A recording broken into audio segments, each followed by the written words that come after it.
Like plants are amazing, you know, perennials are amazing. Like I've learned so much from gardening and seeing something die and then rebloom the next year. Like the vitality stays in the root.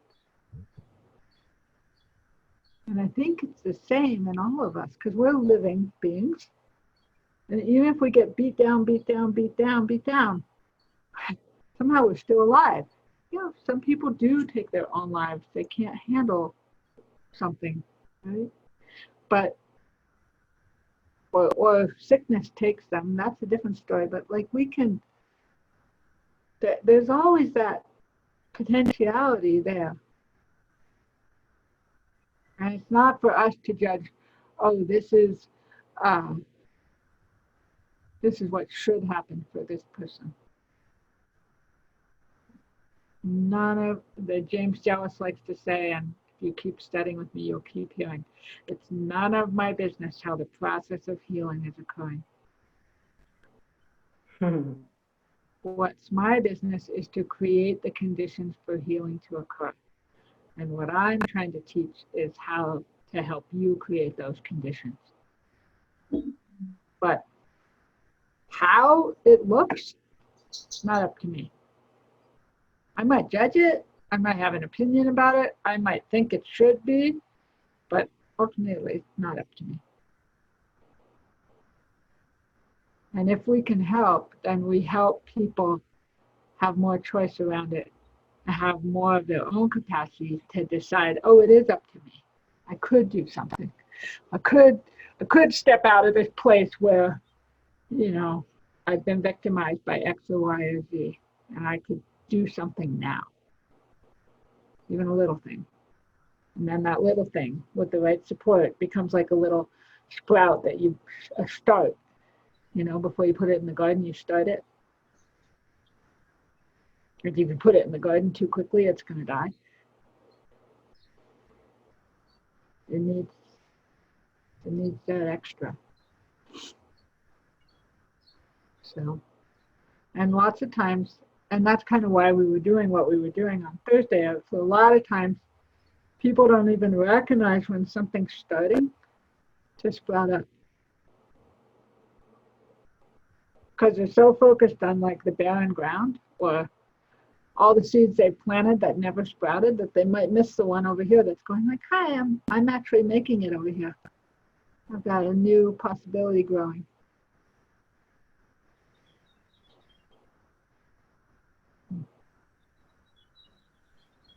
Question? Yeah. So what would you say to a client that has just really not very functioning parents? So I have heard this before, like, how can I have the blueprint inside of me if my parents were drug dealers or whatever else? You have to go back more generations. And you have to know that they also have a blueprint inside them. Your parents do, they're just not living from it.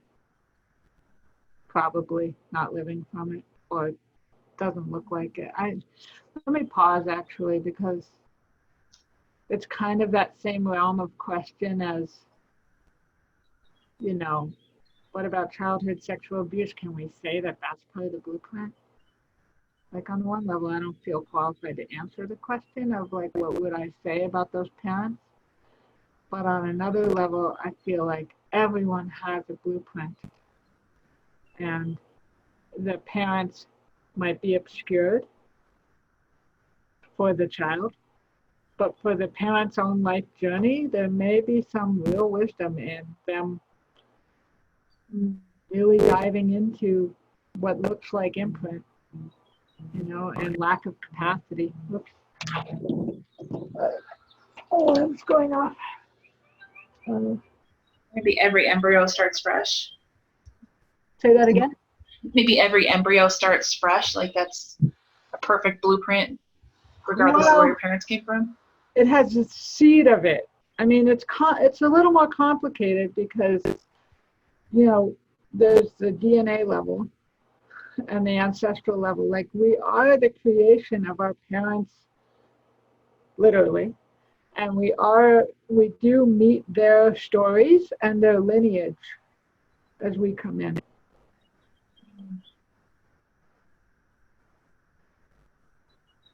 And we can't disengage from that. But I believe we're also our own unique, never before seen presence.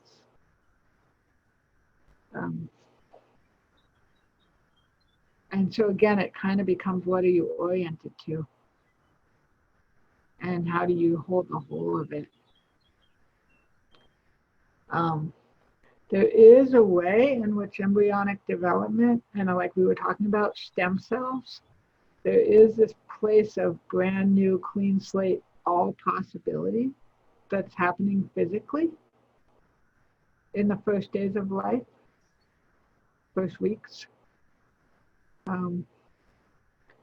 But there's also the, and one of the things about embryology and what they call epigenetics, is that there's a way in which the body physically, like I said, how do we know to make a nervous system when we don't have a brain? How do we know to form this body? That's all this really ancient, innate physical knowing. It's part of being a human. Like, without outside conditions, like say drugs or pollution or some kind of environmental factor, we will all develop in the same sequence effectively without genetic influence. Like it's pre-DNA or beyond DNA. It's not about having the DNA to know how to develop. Or maybe I don't totally understand it, but it's not coming from mom or dad, that knowing. It's innate in human development. You could say it comes from God or it's divine. It's definitely some intelligence. And bless you, and we have to navigate the story of mom and the story of dad. And the stories going back before mom and dad. Because belief systems can travel through the lineage and not even really be recognized. So I come from 3/4 of three of my four grandparents were Jewish. And my mother was Jewish. So in the Jewish tradition, that makes me Jewish because it's matrilineal. Even though I have this quarter Irish Catholic who I'm always kind of like the grumpy guy in the room, like I don't fit with the rest of these guys and you don't fit with me. But my mother's mother and her family escaped persecution in what's now the Ukraine and got on a boat when my grandmother was very, very young. Got on a boat and went to Argentina. My mom is Argentinian. I was born there. And the fear of persecution is part of what they took with them on the boat.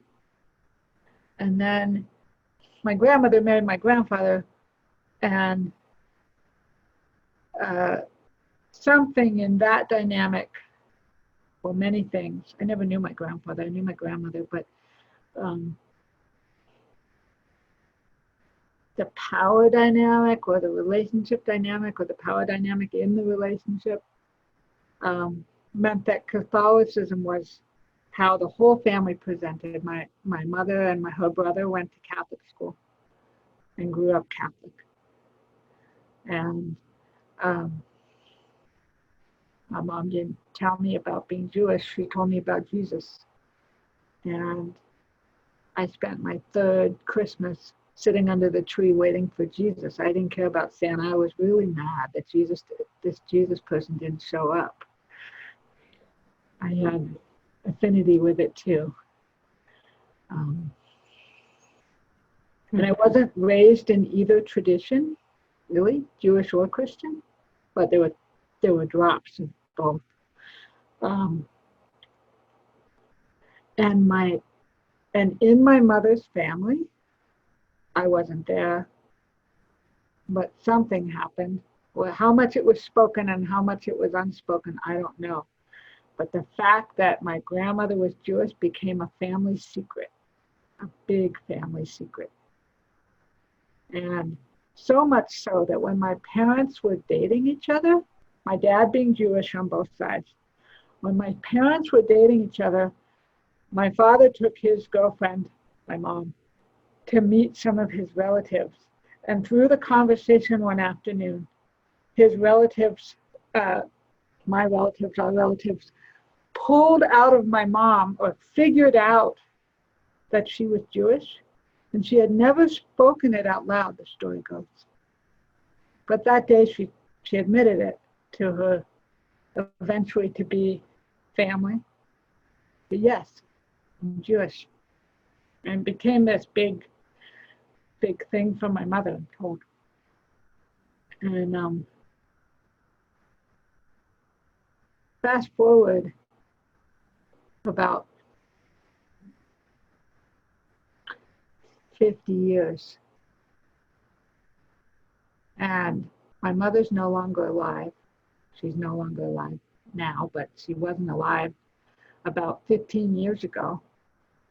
And I go to visit my mother's brothers, my cousins that are the sons of my mother's brother. And my mother's brother, who, that's a long story in itself, who I haven't seen in a long time.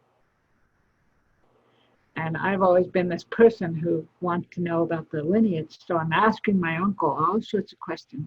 Who was this person? Who was that person? And at some point when he's out of the room, I turn to my cousin who's 3 weeks older than I am and say something about our Jewish grandmother. And his eyes get really big. Our grandmother was Jewish? I didn't even think of it in the moment, but I can feel the fear in my body now. And I said, yeah. Like, sorry, like what part of Herkovich do you not understand as Jewish? That was my own sort of prejudice of having not understanding Jewish names, not prejudice, but like familiarity with Jewish names. Like, look at this, like, it's obvious. He'd never heard that before.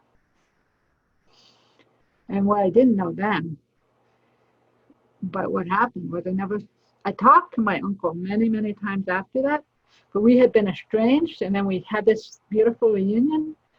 I told my cousin a story about the Jewishness that he didn't know. And my uncle, for the next however many more years he lived, like 8 more years, kept refusing to get together with me. He would talk to me on the phone, but he refused to see me. And what I didn't find out until after his death was that he was furious at me for telling his own sons that we were Jewish. That the fear of naming that was still so alive in him. You following me?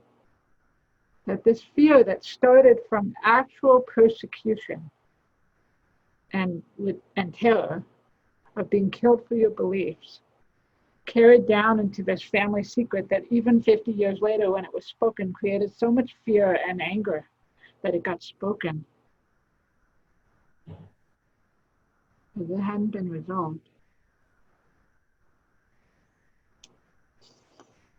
And I can still feel in the telling of the story the place in me that has that fear of like, it's not right in this moment a conscious fear of anything's going to happen to me for telling the story, but there's still layers of, as I like to say, unmetabolized something that's like, is speaking it.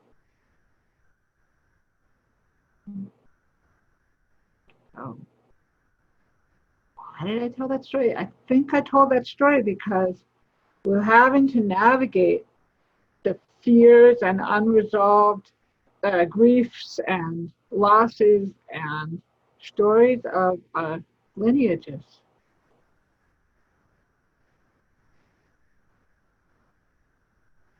And the part, the fear of being visible as a Jew is an imprint that came from a reality over 100 years ago now in the Ukraine.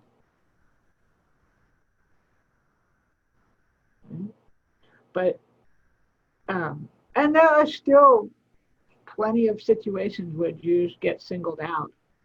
But that particular life and death thing that's part of what keeps it running through, is that it's a life or death thing.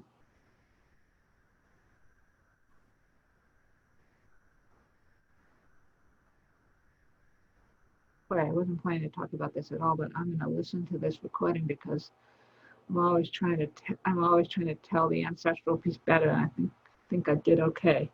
Is it making sense? Is there questions with that?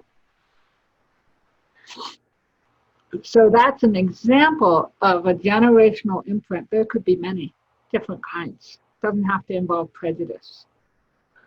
But it's often a life or death thing of some kind that keeps getting carried through the lineage, looking for resolution.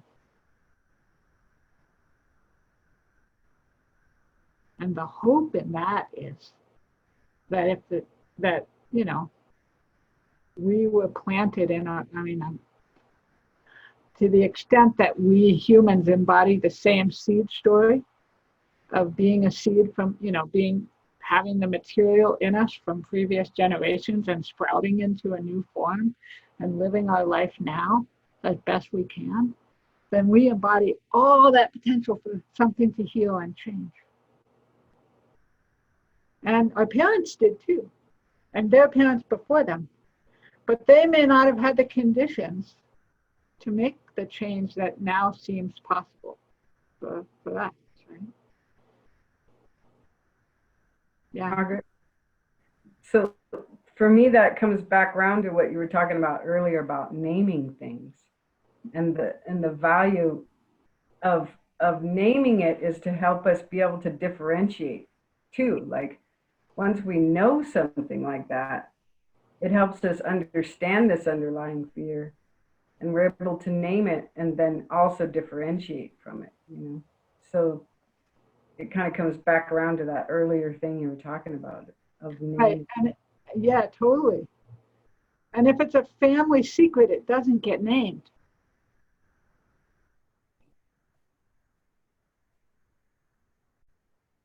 Or if it's not even a conscious, like in my family's case, I think in that story, there was a conscious level of keeping a secret. But sometimes there's an unconscious level because things have to be forgotten in order, like I've talked about, like if it can't be handled, if it's too big, it just, or buried 6 feet down, or how many feet down. And so there's no one there to name it because they can't see it.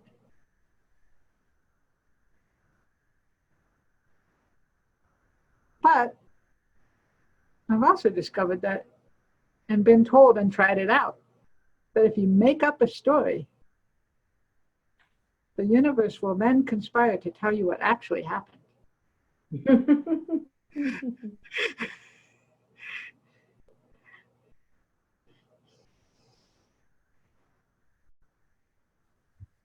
But it can be very threatening to have something named. And there's a reason for that. There's a survival need in keeping it a secret. The problem is that was a need 100 years ago, not now.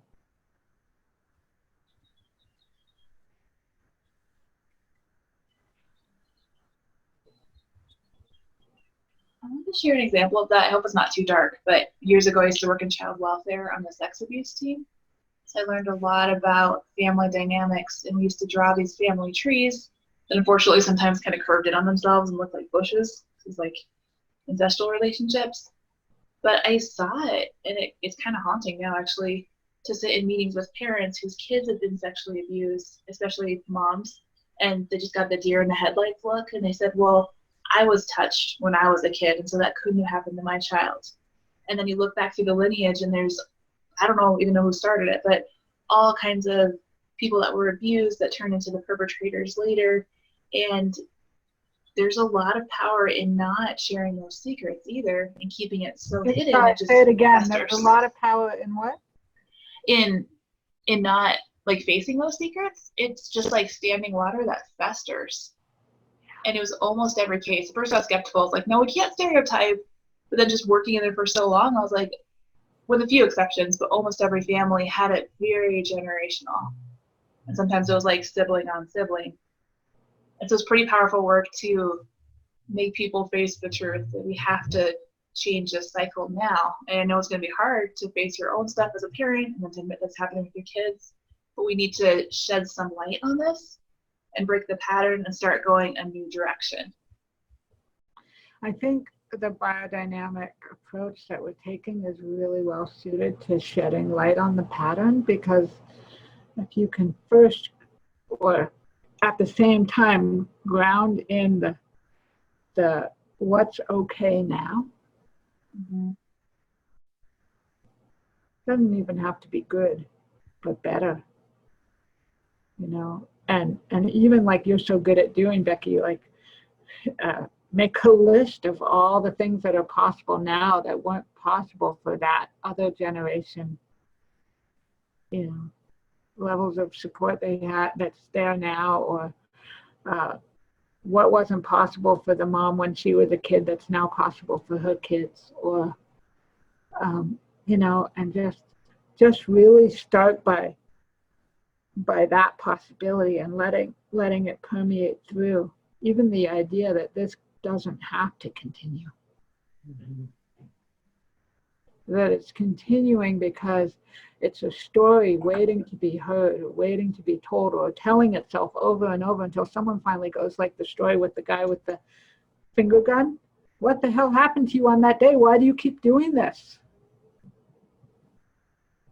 Oh.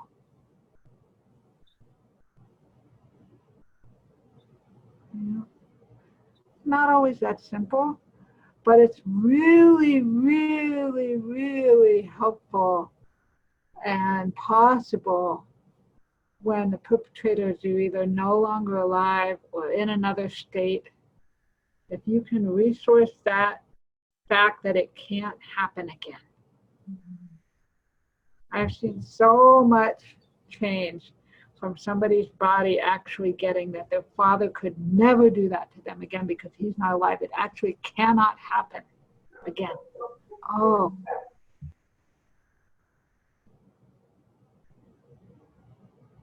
Because the nervous system is still going, oh, yes, it could. I'm still waiting for him to enter the room, you know. No, actually, he can never enter the room again.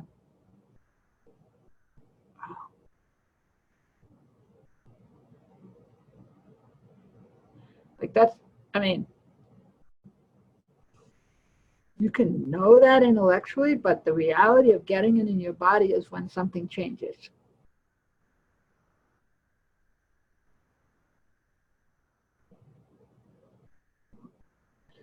You just keep resourcing the possibility of it. The possibility of life continuing on, returning to its blueprint.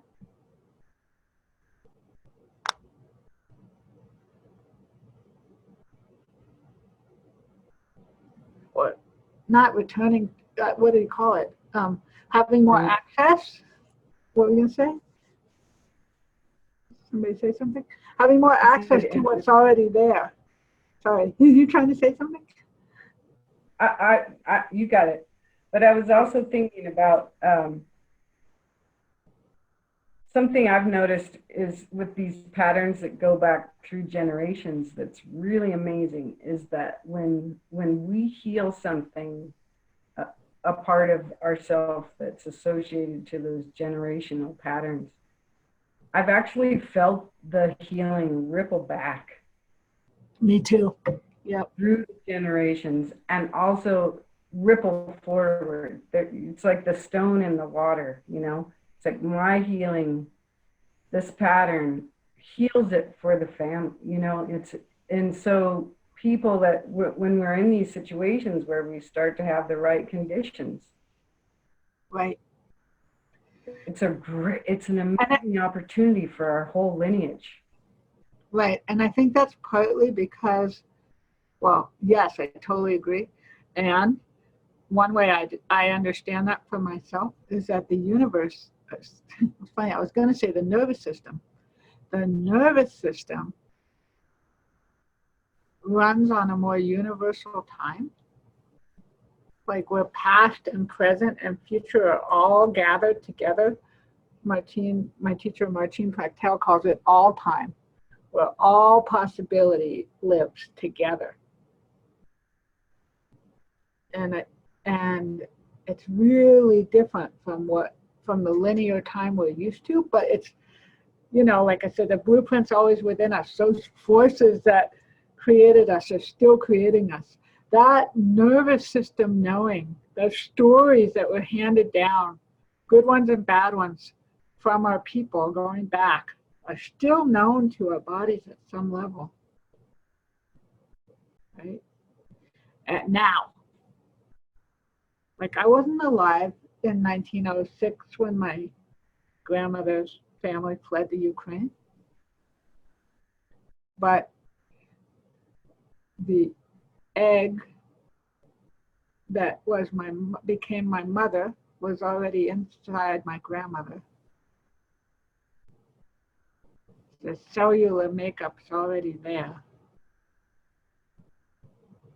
The cellular memory, the possibility of cellular memory being literally carried to me is not mystical. It's physical.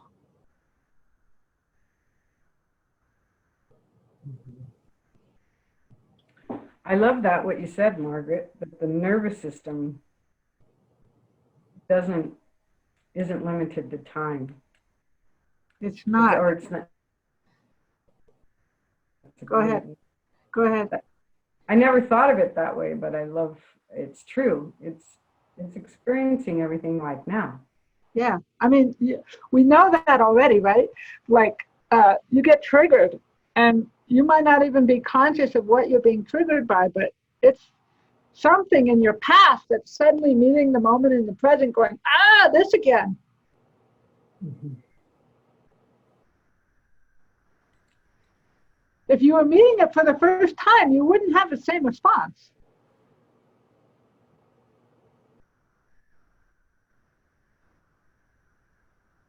And so it's not linear, and it's not like the past and the future live like thousands of miles apart from each other. They're often sitting right there next to each other, or the past and the present. And some of it's in the field because, like, think about it. If I think I might have said this already, but I've been teaching a lot, so I can't remember what I said when. But if you have in your field the memory of someone unsafe coming at you from the left side of your body, and then someone comes towards you from the left side of your body, your visceral reaction might be, that person's not safe.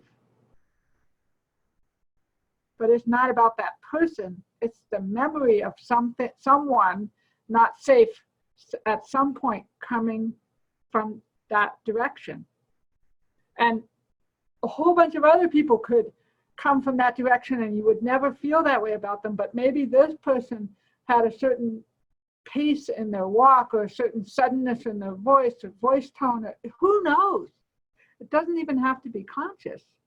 But the memory of that still being remembered out here, it just doesn't get tapped until someone bumps into it, literally. Am I making sense? Yeah.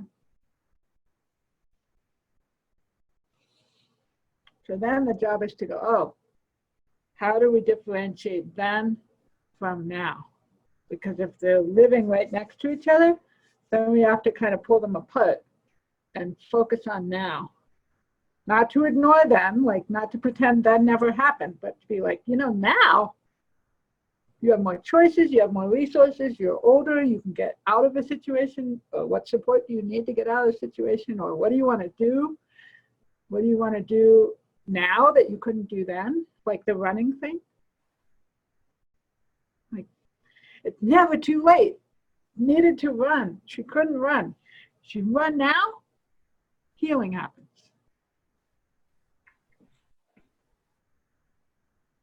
You don't heal what happened.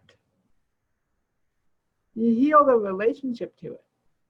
You don't make what happened go away. but suddenly what happens becomes something that makes you stronger.